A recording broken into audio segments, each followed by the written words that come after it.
Hey guys, so welcome back to our weekly live event. Um, Everybody knows who I am, but for those who don't know, I'm Baskin Porcus, and I teach finance, real estate investing, and basically anything you need to know to get your business off the ground. So uh, I have a finance company, insurance agency, a mortgage company. We do taxes, bookkeeping, and payroll. We have a property management company and a construction company. So if you have any question regarding real estate or finance, how to operate your business, or anything that you're having trouble with personally, I'm more than happy to help with getting your finances in order and getting your mindset in order. So I'm going to give it a minute for everyone to kind of jump on the live. And I am really late right now, so I apologize. I just haven't wrapped up with an inner circle meeting, so I'm ready to go now. Awesome. Hey, Sharon, how are you?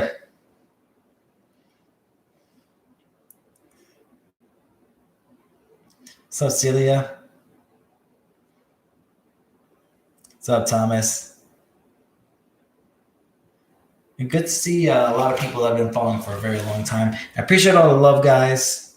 I appreciate all the thumbs up, the likes, subscribing, sharing with your friends. I really do appreciate that. What's up, Freck? I'm doing good, Sharon. How you doing? Fredos, what's up? Good to see you too. So today I'm going to spend a few minutes, once everyone kind of jumps on, I'm going to spend a few minutes to talk about the conversation that I had with a real estate broker that specializes with bank-owned properties. All of his deals come from the bank, and he definitely gives me an insight on what's going on in the market and what's to come. Gilbert, what's up? All right. So how's everybody been today?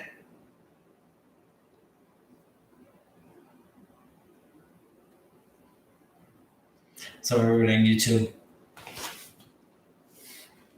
Yes, it is a late night. It's 10:45 on Eastern time, and just got wrapped up with my inner circle meeting. So I wanted to jump on live and answer you guys' questions. Make sure that I can give you guys as much value as possible. I'm sorry that we missed last week. Super busy week. I had to get ready to go to Texas, and had a couple things I had to get ready for my deal as well that I'm working on. If you guys don't know, I'm working on a $3 million deal in Old Southeast St. Pete. We had a $1.5 million raise. So we're spending that money to work on buy the properties, fix them up, get them rented, and then we're going to be adding more and more properties to the portfolio. And then I'm also working on a couple other properties in Safety Harbor and Dunedin. So keeping the ball rolling, not letting the COVID or the economy hold us back. All right, I think that's enough time. So let's get the ball rolling. During the conversation I had with the broker, and again, this broker is not like any other broker that you would talk to. His firm only works with banks, right? Banks that are having basically he gets all his deals from the banks. All of his deals are foreclosures or pre-foreclosures and those type of assets. And we've been not doing much business because, as you guys know, foreclosures have been paused. Now, in the beginning of the year, he was telling me that they said that they're going to be released. They're going to start doing the foreclosures, and the properties are going to start being released in March. But the reality is it's probably going to be closer to June or September. And as each month went on, he was accurate. They kept pushing it back, kicking the can down the road, and that the whispers he was hearing were correct. As of today, he told me that foreclosures should start in June. Now that makes me think foreclosures are going to start in June. We should have some opportunities coming. And as we discussed the different factors that's going on with the economy, summarization of what we basically figured out was that based off of the amount of volume of foreclosures, and there's a massive amount of foreclosures. There's a lot of foreclosures out there. The issue that is going to happen is that the amount of foreclosures that the county can process per day is only about 8 per day. So for the whole county, the quantity that's going to be able to be released is only 160 additional properties for this county. So, and we are in a very big county. Unless the county figures out something, a way to significantly move more foreclosures through the system, and currently there isn't anything out there that's showing that there is something going to be available to do that. It gives us the real clear picture that there is this funnel, and because there's a really tight hole for this funnel to funnel through all these foreclosures, that it's going to take a while before it hits Main Street. And between how building has slowed down and all the other issues from COVID and building materials and not being able to get projects done fast enough, the backlog of demand is going to be so much that there's unlikely going to be a significant drop in pricing. And if you think about it, if right now we have a 10% increase year over year in property values, and that's projected for like at least another 1 to 2 years in Florida, that if you wait 2 years to buy a property, and even if the market did drop 10%, you're still going to be at a 2022 pricing. So it comes to the conclusion that if you can find a good deal, it's better to buy now if you're an investor. If you're a homeowner and it doesn't make sense, it's looking like it's going to make less sense in the next couple of years. So the foreclosures are significant, the amount that's out there, but because the county has so few, basically can not only do about 8 foreclosures per day, it's not going to be able to, the market's not going to be flooded with them. Now, the other thing that we need to remember is that with what is the difference between now and 08? The big difference between today and 08 is that we had a banking and financial crisis. So many people, even though they wanted to buy properties, it was really difficult to get a loan.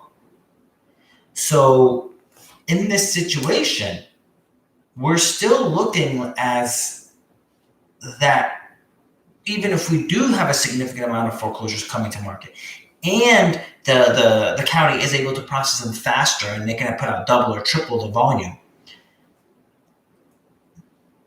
because we still have the banking system in order, we don't have a really big problem with the banking system right now. And there really isn't any cracks that we're seeing that we can say that there's going to be one in the future. It comes to the fact that the system should be able to absorb it, and it's not going to have it's not looking like we're going to have an 08 style correction where we're going to have a 30-40% price drop, and in some parts of Florida, I saw, 80% price drops. So it doesn't look like we're going to have that type of issue on such a major scale. Now, there could be some cities that are impacted more than others and have other issues, but in the sense of a countrywide major issue and the whole country has a 20-25% drop, there isn't the signs that can draw to say that that's a possibility, and not even a very likely possibility. Now, you might see a 5% drop. Now, you might have a rural area or a very low income area that has a significant drop, but they were probably already suffering, and this just made it worse. But the areas that are doing well doesn't look like they're going to be having like in Florida right now, we're having 10% increases in pricing. There really isn't showing much slowdown for Florida, Texas, and Arizona. As you guys know, I've been very bullish on these markets for a long time. it doesn't look like it's going to slow it down. There's a major issue with supply and demand, and it's not going to get fixed anytime soon. So the prices should continue to go up. Got some question. Actually, got a lot of questions here on YouTube and IG. Fredo says, "Do you think there's really a raw material shortage, or is there some manipulation?"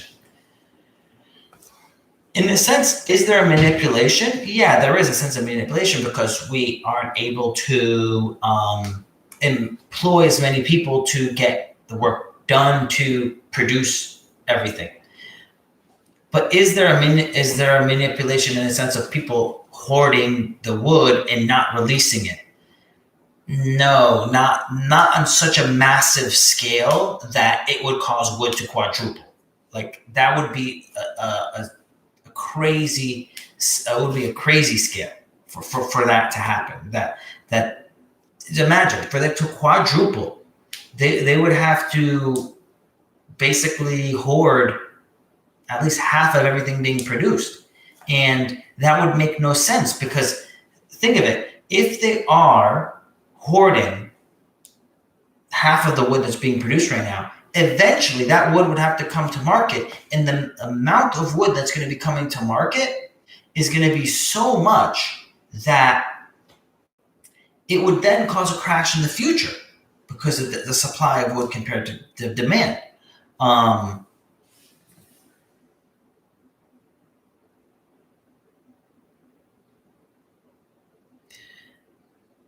right, let's go to the next question.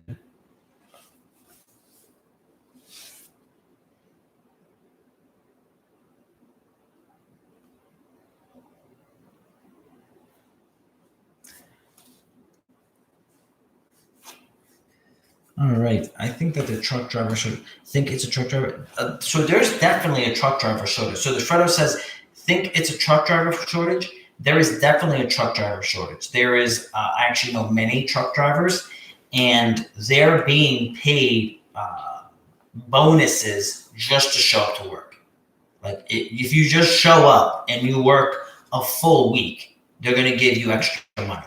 So there is a significant shortage in truck drivers. And with everything that's going on,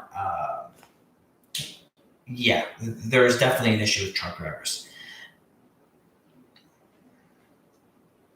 I have a question here on YouTube. Okay, go ahead. When the market tanks, how much value does your home have to lose for the banks to freeze your Heloc?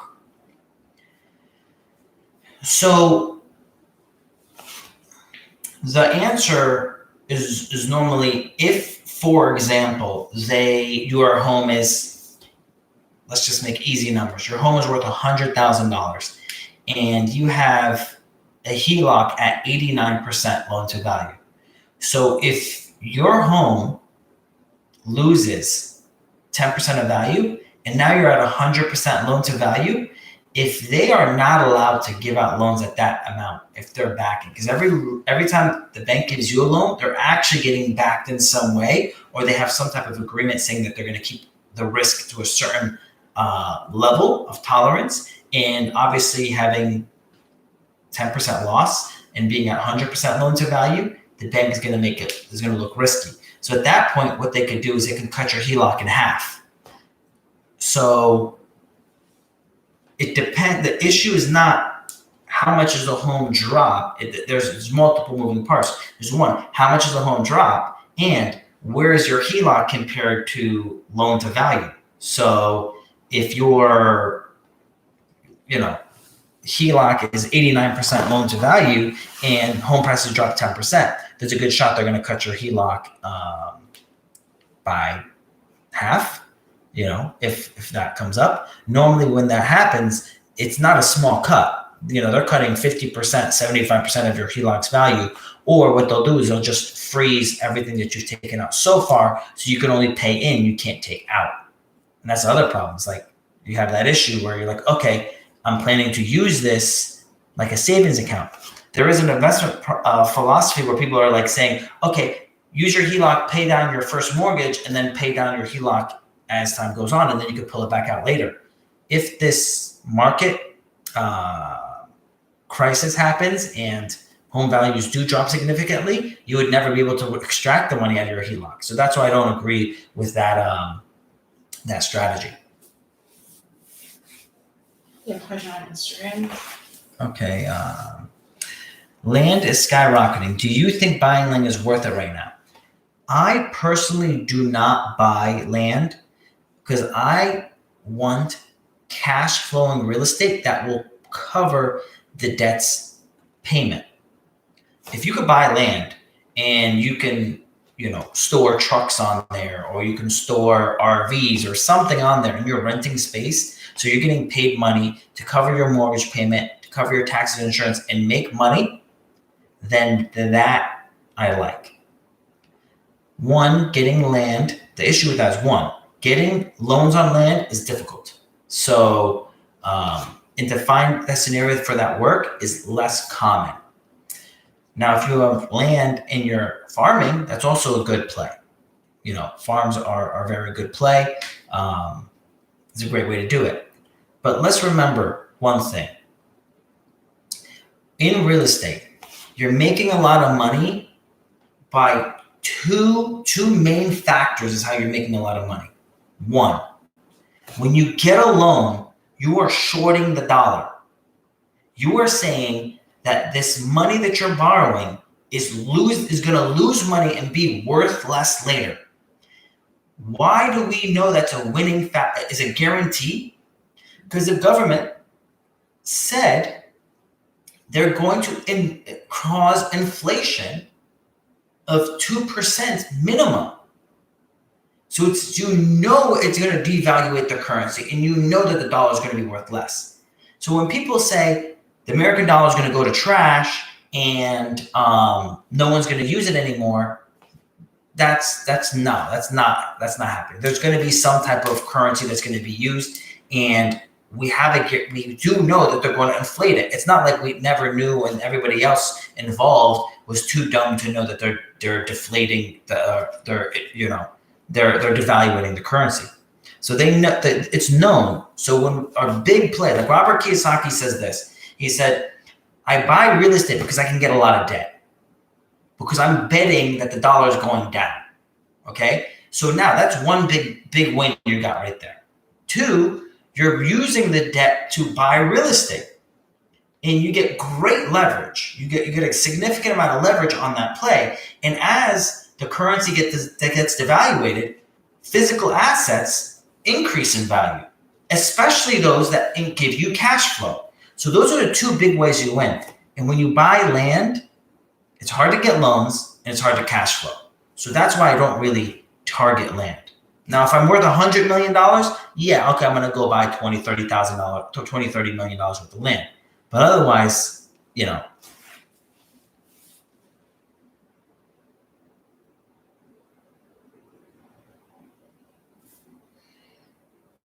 All right.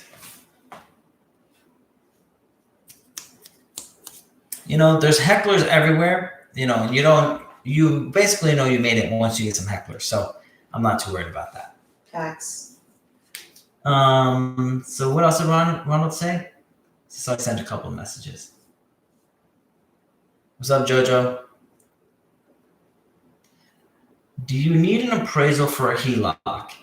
Is it only an equity-based loan, or is it based on equity and appreciation? So when you're getting a home equity line of credit, most banks do what's called a desktop appraisal.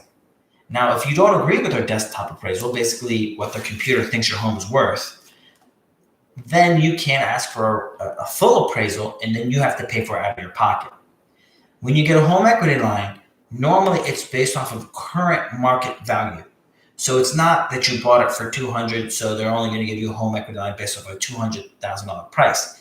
If you bought it for $200,000 and when you get the home equity line, it's worth $300,000, they're going to go off the $300,000 figure. That's also the same reason when your property value drops, they'll also drop your home equity line. They'll reduce the amount. So it's almost like a double-edged sword. That's why I say, if you're planning to use the money out of your home equity line to invest, you should take all the money out of the home equity line and let it sit in your savings account. That way, if it does, drop, you still have the cash available in your savings account, so you can spend it how you see fit. What about building spec homes? I would say if you're going to build a spec, I would try to build spec multi-units. That's a great business model, and a lot of people that are part of my investment group, that is what they do. They buy lots and they build a bunch of multi-units in this small community that they established. So building spec multi-units is really great. Go ahead, Hannah. With that Heloc, you said you could put it in your savings account. Would it make sense to also possibly put some of that money in cryptocurrency? Boom, boom, boom, boom, boom. Now, this is why you shouldn't do that. Because I'll give you a story. Like when I, let's just say you did that right now. And you put that money in 2 weeks ago. And you're like, those coins going to the moon. And as you all saw, the crypto market dropped like 50%. So if you're going to be using that money for real estate, you shouldn't put it into crypto or the stock market. You don't want to use this money that's going to be a long-term investment, but treat it like a short-term investment. If that $100,000 is meant for the housing market, for multi-units, for whatever real estate you want to buy, you're using the money for a long-term investment. Now, crypto isn't really, if you're not a day trader, and I mean to be a trader, very few traders actually really make money long-term. If you put it as a short-term play into this thing, because I'm like, I want to pull it out pretty quick when I want to get a good real estate deal, likelihood you're going to lose money by the time you need it. Because by the time you find a good deal in real estate, the market dropped. So you want to put your money as a long-term investment into crypto. Don't look at it as like a short-term play. Because again, when you need it and you want to pull it out, if the market drops, now you have half the money to work with. So what happened with me? Back in 2008, I had some money in the stock market. And I said, well, I got a whole bunch of money sitting here. I don't want to just sit here and make like no interest. Let me put it in the stock market. And if I gain like 7% on average, that's fine. It's good enough. And I will, be able to make some money. Just let it sit there and make nothing. What ended up happening is by the time I did find a good real estate deal to buy, the stock market dropped 50%. And they basically have to sell at a loss so I can take the cash and buy the real estate deal that I found. So you have to be very, very cautious, because even if you put it in like the most safe crypto, which is Bitcoin, it still dropped significantly. And the same thing happens if you put your money into Apple. When it dropped in 2008, all the blue chip stocks also dropped because the whole market tanked. Right? So there's a big difference between you thinking, I have individual risk. The whole market has the bottom drop out of it. So the whole thing falls down. So even though treasuries are horrible, right? Like as a return on investment, when everything falls, the only thing that doesn't fall is usually treasuries, because their value is pegged to the dollar, which is basically almost the same thing. So they're not a great investment, but they are a store of value, $2, and most everything now is pegged to $1, right? Unless we have a major reset, which I don't think we're going to have a major reset for a while. I mean, maybe it'll happen in 10 years from now, but I don't see a major reset happening now. So your safe play is keep it in cash and use the cash to buy what you want to buy.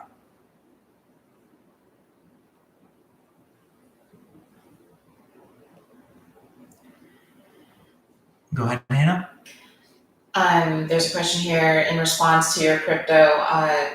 Aaron Brawler says, do you think the Apple announcement of possible crypto inclusion will boost cryptos? Yes. Everything that we're hearing is going to help the crypto market. There's going to be more and more inclusion, right? A lot of the smart money acknowledges that the crypto is here to stay. And there's going to be a lot of volatility in the crypto market because every new market has that. The question comes to is who's going to win? All of these factors are going to help build its popularity and make it more mainstream. But we don't know which crypto is going to win. So you got to be careful and diversify yourself in quality crypto holdings. Another thing to remember, and what I want to say is this, is that the positive thing is I did a poll and I asked my followers, and my followers are like, we'll say between 20 and 50, with a majority between the age of 25 to 35. And I polled the group saying, how many of you hold crypto? Only 20% said that they actually own any crypto. So if this young group of people don't hold a lot of crypto, eventually more and more will, as popularity builds and as it becomes more mainstream. At that point, also think about the older population is eventually going to start rolling in some of their money into crypto as well. The upside of crypto over the long term is huge. Do I think Bitcoin will hit $100,000? Yes, it'll definitely hit $100,000. It'll probably hit $1 million. The question is when. That we don't know. So the point is, you shouldn't. Back to original point that I was explaining earlier, is you don't use short-term money on a long-term investment. So yes, crypto is a good investment. I'm not telling you to buy some, but I own some. And I know I'll do well long term. But I can't have my short-term money that I'm going to be using it to buy real estate in crypto. Put in what you're willing to hold there for 5 to 10 years. And there's a lot of people that invest with me that buy real estate. And it's the same thing. Whatever money you're putting with me to buy real estate, we're going to be holding it for 5 to 10 years. Because for us to get the major upside that I predict that a certain market is going to get, we have to wait the 10-year period for us to be able to triple or quadruple or 6x our money. Hey, Nico, what's up?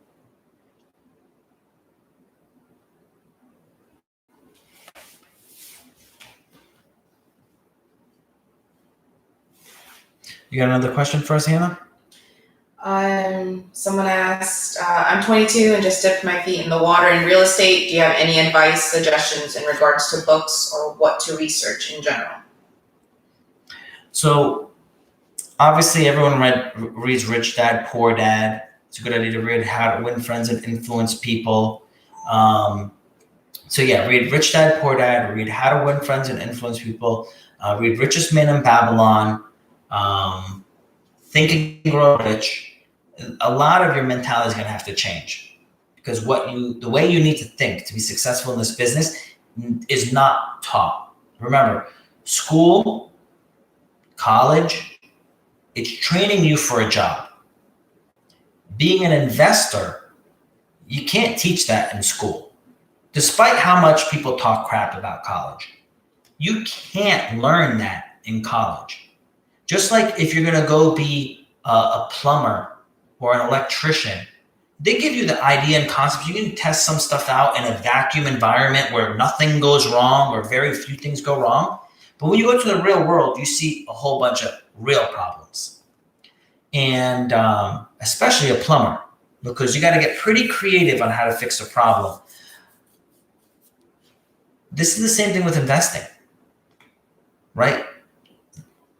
This stuff needs to be there needs to be training, there needs to be practice, and it does not come in 1 year. I mean, it's not a quick thing because this is a competition. If you're in business, it's a competition. If you're just personal finances, then it'll probably take you about, say, a focused study, probably 4 years, and you'll be fine. But if you're trying to make a business out of it, become an investor, become a real estate investor, now become a business owner, now you're in competition, which is what makes America great. We have a competition, and if you do well in this competition, you'll be rewarded for it.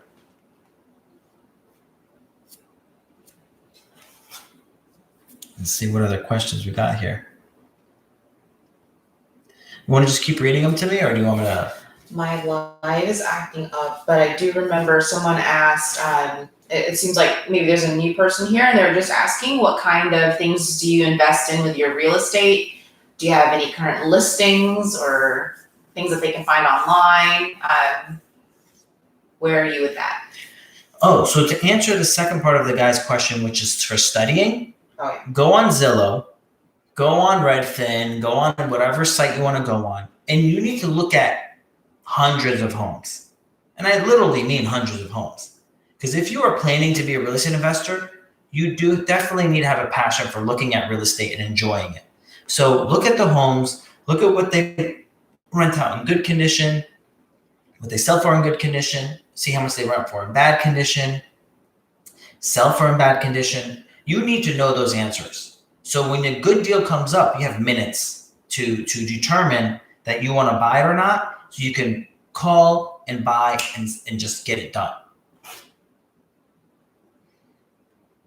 And so what was your question again, Hannah? You said? They asked, where are you investing in with your real estate? Is there listings and offers that they can find? Got it. So I don't list anything. I'm an investor, so I buy. I do have two houses for sale that I purchased, and my company purchased and remodeled, and now we're gonna basically flip it.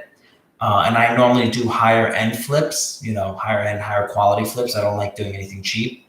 And when I'm looking for where do we buy?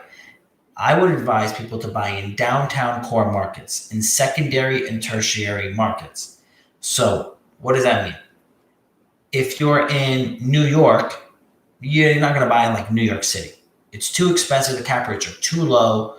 What you want to do is look for properties in like a 1 hour radius from New York City. So driving 1 hour away, and find a city that you like and buy in the downtown market of that city. So previously, Hoboken was cheap. It was a cheaper place to buy in. And if you bought there in the downtown market, it was pretty rough. If you bought there, fixed it up, and waited a little bit, you were going to gain a significant amount of value. I did the same thing. I bought in a city called Dunedin, which is right by Clearwater. So I bought in the downtown market. It was not that nice when I bought there. Purchased a property, fixed it up, rented it out, and basically held. And your returns are huge. I mean, I purchased a property for $335,000, 7 units. And today they're probably going to be close to minimum 1.75 million, if not 2.25 million. So if you buy in downtown markets, you're going to have a great increase. Secondary and tertiary markets, okay?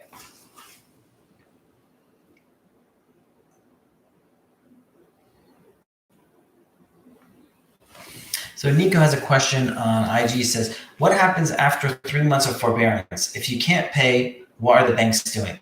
Well, the forbearance is actually, it's 3 months, then it kicks back for another 3 months, which is 6 months. And that's automatic. You don't have to really do much about it. And then you can actually ask for a second forbearance period, which gives you another 6 months. So you can actually be in forbearance for about 12 months. At that point, if you are able to stabilize your situation, the bank will they're supposed to take those 12 months and add it to the back of your loan, right? You either pay it up or it goes to the back of your loan. So people should be able to get back on feet. So out of the, I think 2 million homes that are in forbearance, I think 1 million was roughly getting themselves back in order and getting everything in order. On top of that, you can still do a loan modification.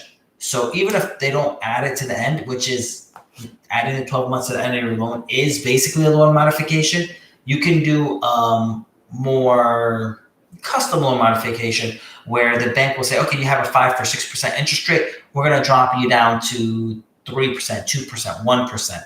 We're going to amortize your loan back out to 30 years, 35 years, 40 years. They're going to make it in such a way where the payment is feasible for the person. So when I was doing loan modifications back in 08, I saw people get 1% interest rates. They give them 40-year mortgages. They did 5 years interest only. And then after the 5-year period, they were going to recheck the loan to see if they can, readjust it again to make it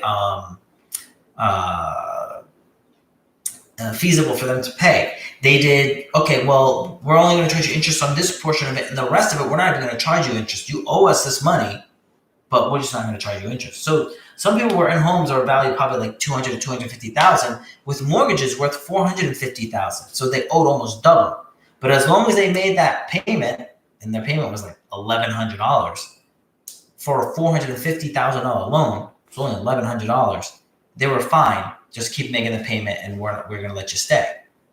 So lots of ways to kind of fix things.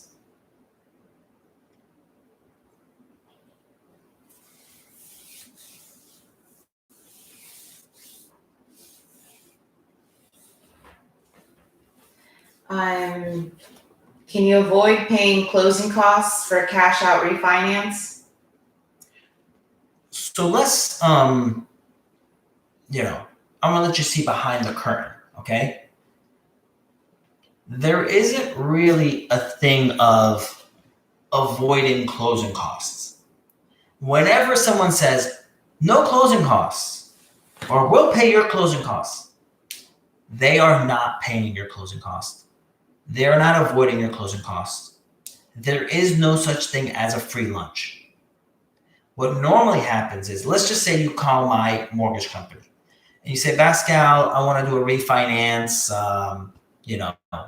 whatever, non-cash out deal. I want a 10-year loan, 15-year loan, whatever, 15-year AM. I'm like, okay, we can get you a, 1.99 or 2.25 rate.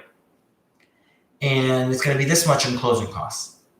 Someone else might go and offer them, no, we're going to give you no closing costs. But their rate is usually going to be higher. There are different factors that are going to change. Their quote might be with a different home value, where I quoted you on a more accurate home appraisal value, and they quoted you at a home appraisal value that's higher, or they estimate your credit score lower, or they estimate your DTI lower. So all these other factors that make things look better, but in reality, by the time you're done and over with, it's not better. Most mortgage companies, let's just say most people are going through UWM. UWM is the largest wholesale mortgage provider. So if you come to me or 50 other people, we're all basically providing UWM. And then from there, we have our margin, how much we charge for the work that we're doing, right? Like a realtor, they get a commission. So our company gets a commission. And you don't really get to see how much that commission is normally, but that's all it changes. How much is that commission? Now, some people will lie and they'll show your home insurance lower, your property taxes lower. They'll show the title insurance lower. We don't determine that. Whatever you're paying is property taxes and what you're paying. Your title insurance is basically the same for everybody in the state. And your home insurance is what it is. But some people will show them lower so it looks lower on paper so you think you're getting a better deal. That's why it's important to do these loans with someone you trust. It's the same exact thing with home insurance. I have 20 different companies we do home insurance with. I can provide you with, if you come to me for, say, a progressive policy, I'm going to give you the same price as anybody else. And if my price is different than someone else's, that's because someone didn't give you the same thing that I gave you. So it could be that they took away coverages that you can't see that's on your declaration page. Because there is things that you get on your insurance policy that isn't clearly seen on your declaration page. For example, if you have a policy and they remove law and ordinance coverage, that can be huge. That can be a significant amount of money that you're not going to get in a claim. They can remove water damage coverage. So that means if your pipes burst, there's no coverage for that. So you might see, oh, this policy has 100,000 and this one has 100,000. They both have 100,000, but this one's cheaper. Oh, this guy's trying to charge me more. No, this guy probably took something away that this guy didn't. Because especially if it's the same company, insurance rates are set by the state. So you can't technically have two different same policy with two different prices. Someone took something away. So with all of these businesses, it's trust. It's big trust. So you have to be working with the right people, the right advisors to make sure that you are getting properly covered. So build out your advisor team. If you don't have a lender, you don't have a tax professional, you don't have an insurance agent, and if you don't have a good realtor is hard to find because I'm going to tell you, 99% are useless. I'm sorry to say that, but 99% don't know what they're talking about or don't know what they're doing. There's only 1% that's good. And if you find a good one, treat them right.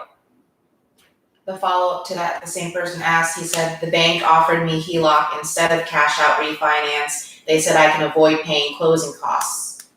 What would you do? So that is correct.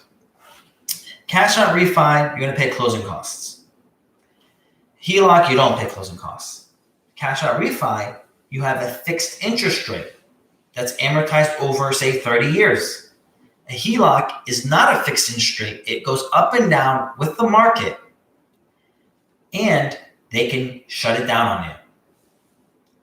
So there is a difference between the two. Normally, I do a cash out refi to the most amount possible that doesn't charge me a crazy amount of fees. So let's just say 70 or 75% loan to value. And then I get a home equity line of credit for the remaining, say 15 or 25% I can get on the property. Because sometimes I can get loans at 89% loan to value on a HELOC. Sometimes I can get a HELOC at 100% loan to value. I just see what offers available and what's the interest rate at that time. And remember, don't be afraid about paying interest. Your issue is not saving 1% in interest, right? If you're thinking that way, you're thinking like a limited mindset. You're thinking there's not enough out there. Don't have a limited mindset. You need to have an abundance mindset where there's a lot out there. There's enough out there. I'm going to borrow this money. I'm going to pay 3% on or 2.99 on my first mortgage on my investment property. I got a home equity line of credit on my home, and I'm paying 4.5% interest on that. Who cares? Because I'm going to go out and find a real estate deal that my cash on cash return is 15%. And I just borrowed money,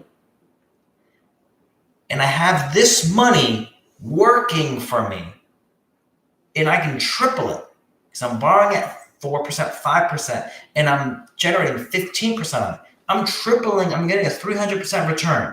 I'm making that spread. I'm making my money work for me instead of me working for my money.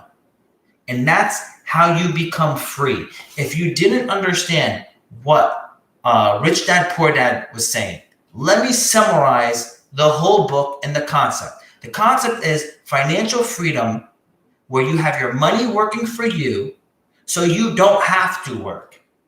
You can choose to work, but you don't have to work. And you'll never get there, no matter how much money you have, if you're afraid about paying a little bit more interest here, paying about this expense, working harder so you can save more money. What does that mean? Just think about what you said. You're working harder to save more money. You're working for your money. In the beginning, you might have to do that. You might have to put in, the work to get to the level where you don't have to work for your money.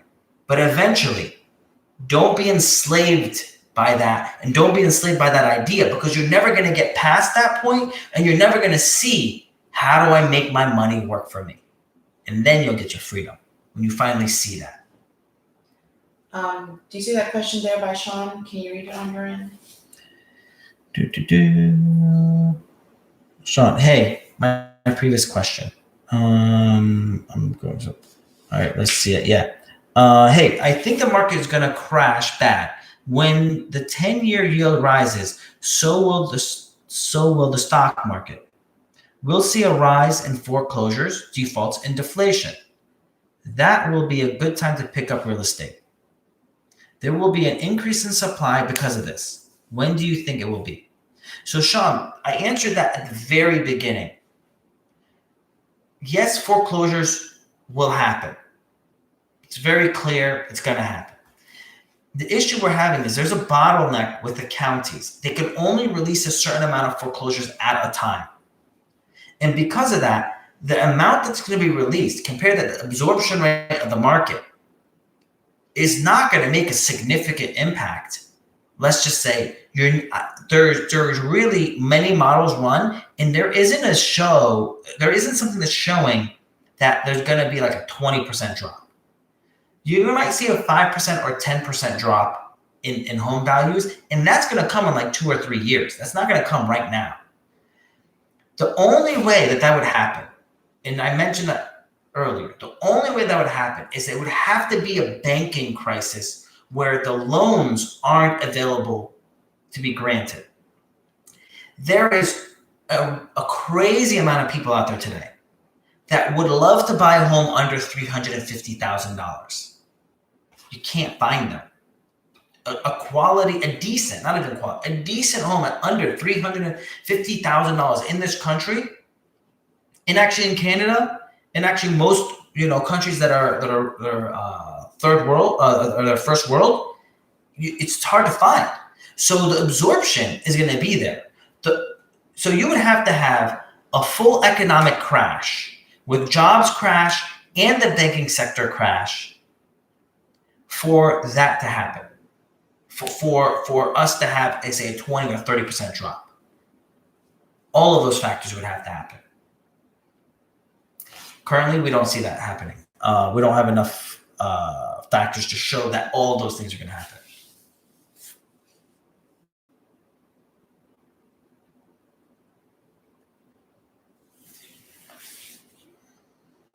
Is using hard money a good way to scale up your rental portfolio? Yeah, hard money is definitely a possibility. I've used hard money before. I'm actually using hard money right now on a flip I'm doing. And again, I've paid 8, 10, 15% on hard money loans because I know when I'm done with the deal, I'll be able to make a significant amount of money. If you look at hard money as a tool and you use it properly, then you can do really well because your cash on cash return is going to be really high. I bought a property for, say, $300,000. I put in about $200,000 in it. Between all the fees and costs and carrying costs and closing fees, it's going to be another $100,000. So I'm $600,000 in total. But my cash portion of the investment was only $100,000. The rest of it was loans. And my net profit should be $400,000. This property was a big remodel. It took me about a year to do all the work. That means I'm going to make 400% return on my money because of the loan. And because I rolled in the cost of the full project of the loan into the deal. This is after all expenses and carrying costs and realtor fees. So, again, yeah, hard money is definitely good, but you need to be very, with any tool you are using, you have to know how to use the tool and to make sure that it works well. A hammer in the wrong hands is going to cause a lot of damage. So just make sure that you know how you're using a hard money loan and you understand what you're buying, and you'll be fine.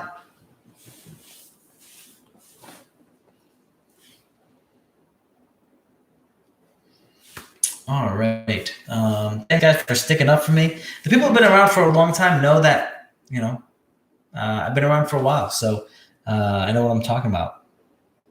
And I'm only talking about stuff that I've actually done or known firsthand for people to do. So someone's asking to go live. Sean Douglas. Let's see what he has to say.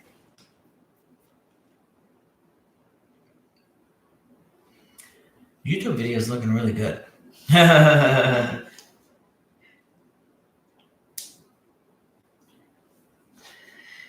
Let's see if we can get the connection. IG has their problems. But let's see what other questions are out there. Do you see that question from Cook 34?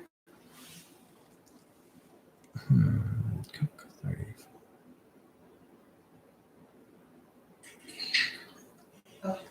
Hey, Hey, what's going on? hey, how you doing? I'm doing good. How are you? I'm good, no complaints. I've been waiting all week to ask you this question. So, Awesome. long story short, my dad he opened an LLC about 9 to 10 years ago, Okay. and he hasn't paid the taxes in about like 4 or 5 years. Okay. And so I wanted to know if and this is related to like business credit, but if he pays the taxes and gets in good standing, would there be any benefits he can gain from like the age of the LLC or anything like that? So normally the age of an LLC and the fact that you're preparing a tax return don't really matter in the sense of unless the bank is looking at the tax return. Mm-hmm. So it's kind of like saying your personal credit and your personal tax return. Your personal credit grows with or without you preparing a tax return.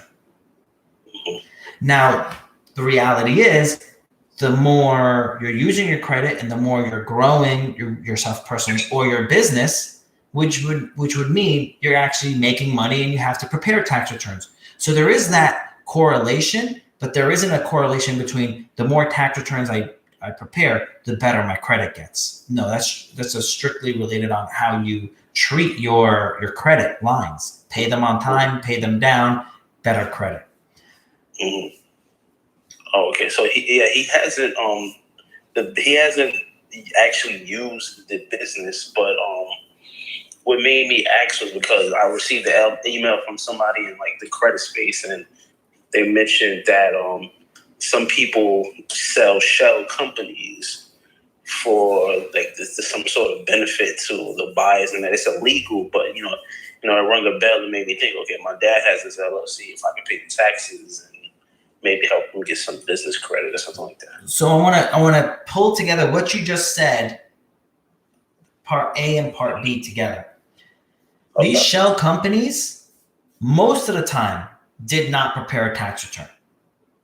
Mm-hmm. And if they did prepare a tax return for the last, say, 10 years, the shell company, that company, and it's technically more of a shelf company, not a shell company, but it can be both. Mm-hmm. That company, if it did prepare a tax return, it would prepare zeros. Right. So what is a shelf company? It's a company, let's just make believe I created a company. I went on Florida's website. I created the website. I registered it. I did all of that. Then I put it on the shelf, meaning nothing is done with it. And every year I renew the company. Every year I renew it with the state, with the government. So after 10 years, I have the age of it being 10 years old, which gives it a lot of a long shelf life. It gives it strength in a way, because tenure, how long something's been around, gives it a lot of strength, a lot of power, a lot of confidence and trust. A lot of these companies don't even prepare tax returns for them. And then the ones that they do prepare tax returns for, they prepare zeros. So the fact that you do or don't prepare tax returns isn't going to really make much of a difference. Now, where it does make a difference is that when you are applying for a line of credit for that business through the bank, many banks want to see your tax returns because they want to see what type of revenue you're generating. And depending on how much revenue you're generating will determine how large of a line of credit they're willing to offer you. So that is how your tax return can affect how much credit you're gaining, because the length of history could say, yes, we want to give you credit, but how much we're going to give you could be tax return related. Now, sometimes they won't look at tax return. They might just look at bank statements where you show volume moving through your account. So like, oh, okay, you're moving 100,000 through your account a month. So we'll give you, 1.5 months worth of line of credit. So we'll give you $150,000 line of credit. It depends on the bank. Okay. And you think credit? Well, I'm really just asking because I wanted to help him get into a position to be able to finally do something with the business where some of our parents, they don't really know anything about finances and things like that. They just work to retire. So I want to see what was the best way to help him with that situation. Mm-hmm. So that is a whole nother thing because you're saying, well, I want to help him retire and stuff. So retiring goes back to my previous comment, which is you can't really retire until you have your money work for you. Because if you have to work for your money, you can never quit. So if you ever played the cash flow game, Robert Kiyosaki's game, the how you win is having enough passive income coming in to replace the income you're making as your working income. And if you play the game, you're going to realize the hardest person to win the game is a doctor. It is a lot harder for a doctor to retire than, let's say, a plumber. And the reason being is, say you made $100,000. No, let's be real. Let's say you make $300,000 a year as a doctor. Almost if you're not living in California, you're going to pay almost $100,000 in tax. So you're left with $200,000. You don't get any health insurance subsidies. You're not getting any tax credits on your tax return. You're getting very few. It's going to cost you money. Now, between everything you own, you're buying, and all the loans you're getting, the amount of money that's left over in paying your student loan, which is going to be like $500,000, they're left with so little money that they can't retire because they're not left with enough money. So you have to figure out a way to have your money make money for you, which is why people love real estate, because they get the checks every month from the rentals. Okay. So is there any way, because I actually just opened an account with Uline to start building business credit, put it into buying properties. So I wanted to know if there was, since my father already has an LLC and almost 10 years, if there was some sort of way he would get a better line of credit or something like that.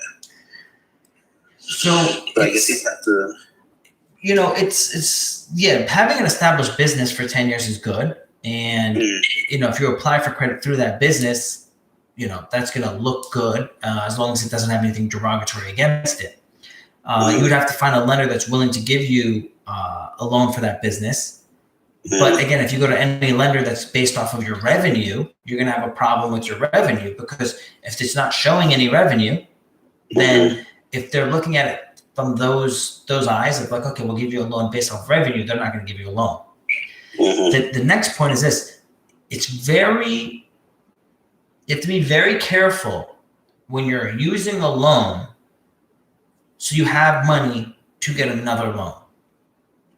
What I mean is, if you get a business line of credit and they give you $100,000, then you use that $100,000 to go as a down payment to buy real estate.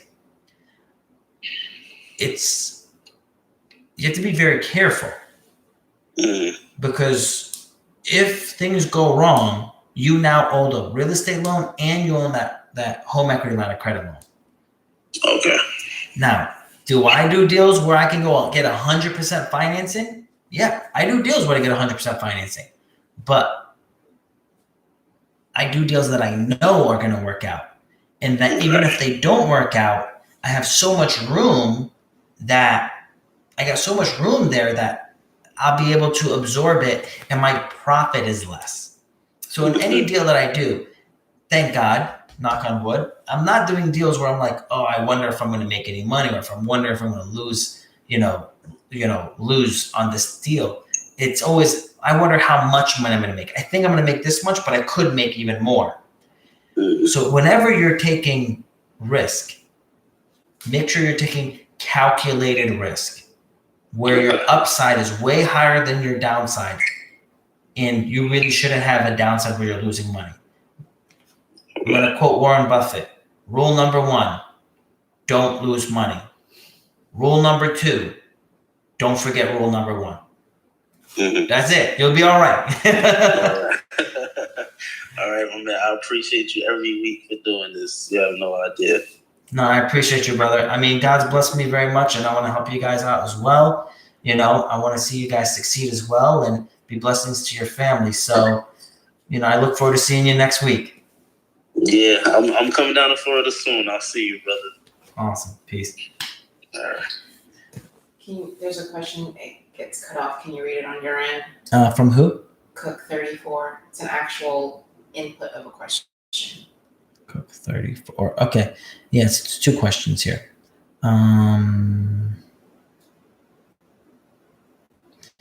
So first part, Cook 34 says, my dad is like yours and would rather play it safe, pay down loans. But how? It disappeared. But how should I go about showing him it's worth it aside from finding more deals for him?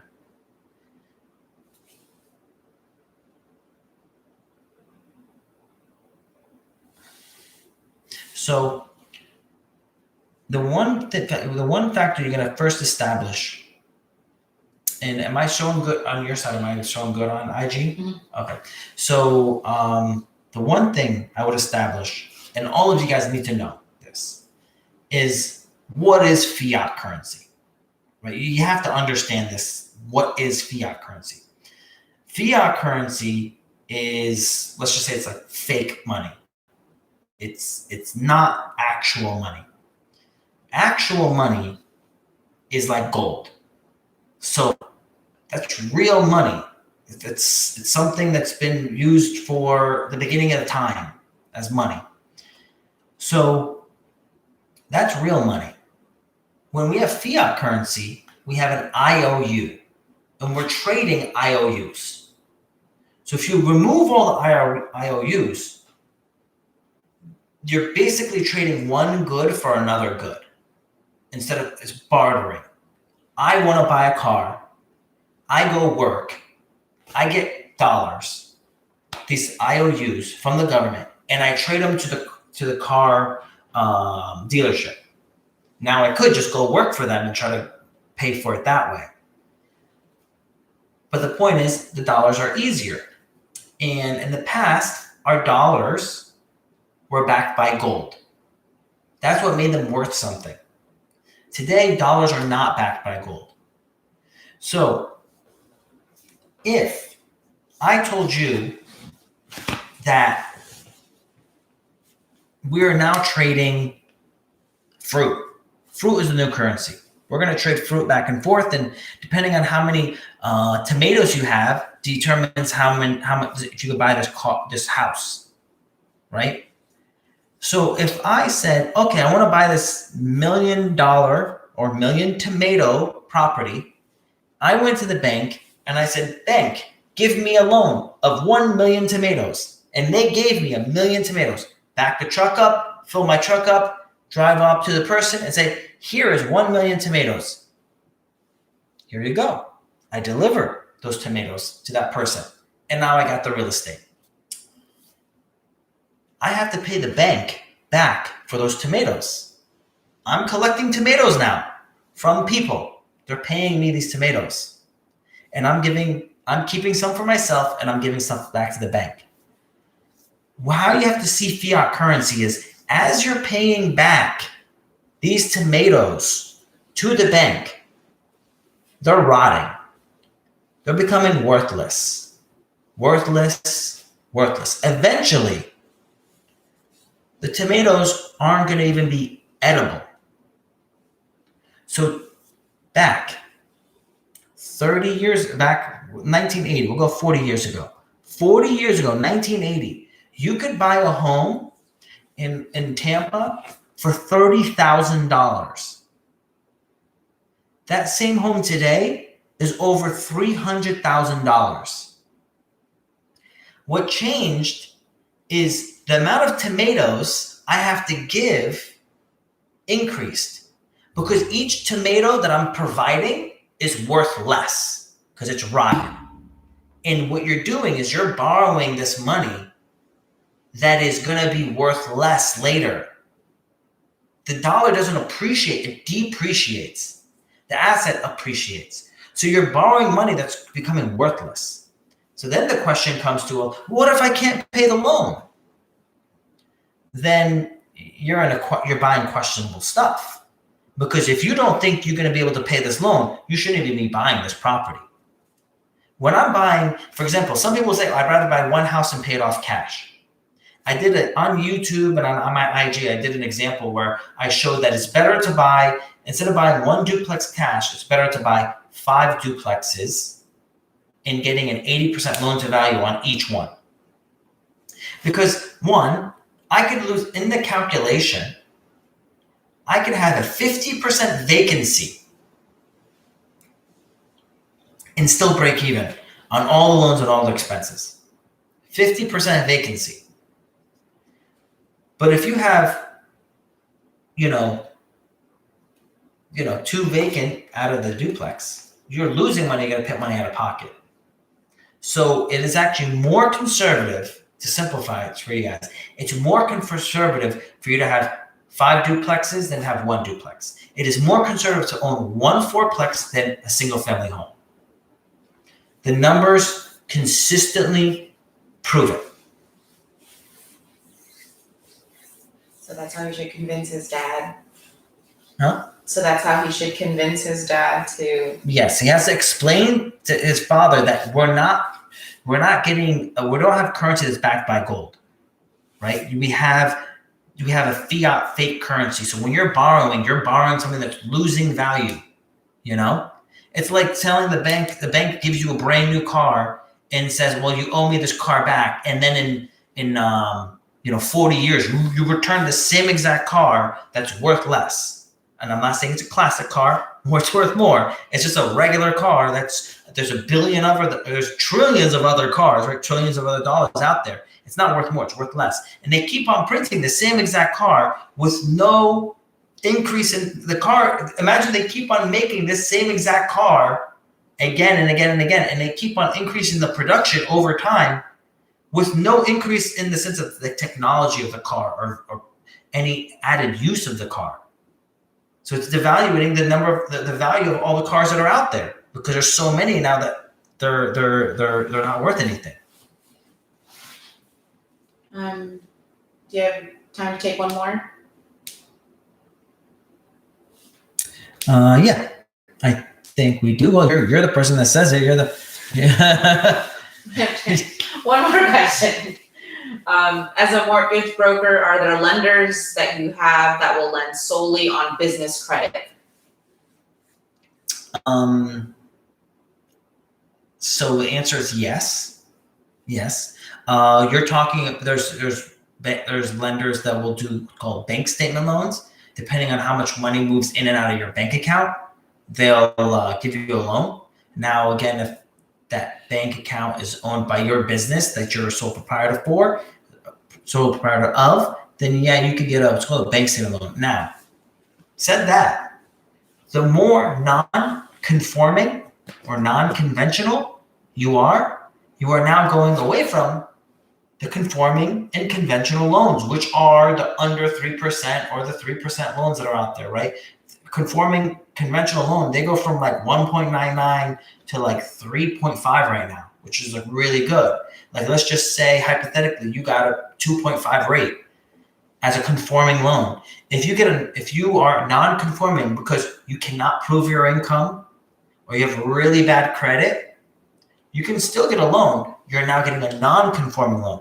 You're getting a loan that is not normal, or it's not like all these other ones. Because of that, you have to get someone that's going to give you money customized to you because you don't fit the mold. You're not within the mold. So there's someone that's willing to take a chance on you, but you're going to pay more for that. So All right, guys, it's getting really late, and Hannah needs to go home because her husband's wondering where she's at. So, all right, well, that's probably watching. He's probably like, I'm watching. So, guys, God bless you. Great seeing you. I was really glad to finally be back. I missed doing it last week. Next week, we're going to be doing it again. If you guys want to know more info about my most recent project and you're looking to invest, DM me. If you're looking to refinance your home, do a purchase, we're lenders. We do taxes, insurance, mortgages. If you need corporate taxes done, we do them all across the country for corporations and individuals. So we are a true one-stop shop. I got a great team, and we would love to help you too. God bless you guys, and see you next time.